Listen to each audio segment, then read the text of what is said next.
Assalamualaikum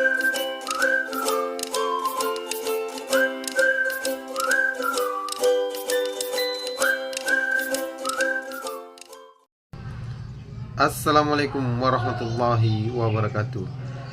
Bertemu lagi dengan saya Muhammad Abdillah di channel Abdillah Abdi, channel berbagi praktik baik, insyaallah penuh berkah. Baik teman-teman, di video kali ini saya akan berbagi praktik baik terkait penyusunan RHK yang berpihak kepada murid. Seperti apakah RHK yang berpihak kepada murid itu? Ya, mari kita simak videonya. Baik, di tampilan layar ini sudah ada muncul RHK ya. Ini saya langsung masuk ke penjelasan yang dilakukan guru dalam menyusun RHK yang berpihak kepada murid. Jadi seperti apakah RHK yang berpihak kepada murid? Ya, tentunya RHK yang dimana di sini ketika kita memilih RHK sesuai dengan kebutuhan dan kemampuan. Jadi teman-teman guru bisa memilih RHK yang betul-betul kita butuhkan dan sesuai dengan kemampuan kita. Jangan memilih RHK yang kita tidak sanggup. Yang kedua itu adalah memilih RHK yang tidak menyulitkan. Ya, jadi kita pilih RHK yang mudah, yang gampang-gampang saja. Yang ketiga, memilih RHK yang tidak mengganggu proses pembelajaran dalam kelas. Ya, jadi Bapak Ibu silahkan memilih RHK yang ketika kita merasa nyaman, ya, tidak menyulitkan, maka itu tentu tidak akan mengganggu proses pembelajaran. Jangan sampai kita sambil mengikuti webinar kemudian mengganggu proses pembelajaran. Yang terakhir, RHK tidak mesti harus berburu sertifikat webinar. Jadi teman-teman guru dalam penyusunan RHK tidak mesti kita harus selalu searching webinar.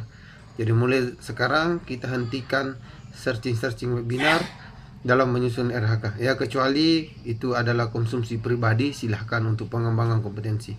Tapi dalam penyusunan RHK pilihlah yang sesuai dengan kemampuan dan kesanggupan. Baik, di tampilan layar saya ini sudah ada rencana hasil kinerja, rencana hasil kerja, di mana saya akan memberikan trik RHK yang kita tidak perlu lagi berburu webinar. Ya, RHK apakah itu? Ya, yang pertama yang saya perlihatkan ini adalah RHK meningkatnya kinerja satuan pendidikan atau peningkatan karir kepala sekolah melalui penggerak komunitas belajar dan mengadakan minimal 3 kegiatan berbagi praktik baik.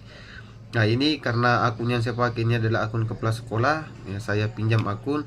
Jadi guru juga bisa memilih RHK komunitas belajar atau RHK penggerak komunitas belajar. Silahkan ibu guru atau bapak guru memilih RHK penggerak komunitas belajar. Siapa saja guru-guru yang bisa memilih penggerak komunitas belajar adalah guru-guru sebagai ketua, sekretaris, bendahara, intinya pengurus inti dari penggerak. Nah, kemudian apakah boleh guru biasa? Ya, guru biasa juga boleh, asalkan dia terlibat dalam kegiatan, dia berlaku sebagai panitia pelaksana kegiatan. Ya, silakan baku atur, ya. Dalam setiap sekolah silakan baku atur siapa yang memilih RHK yang mendapatkan poin 36 ini, ya. Berikutnya teman-teman bisa memilih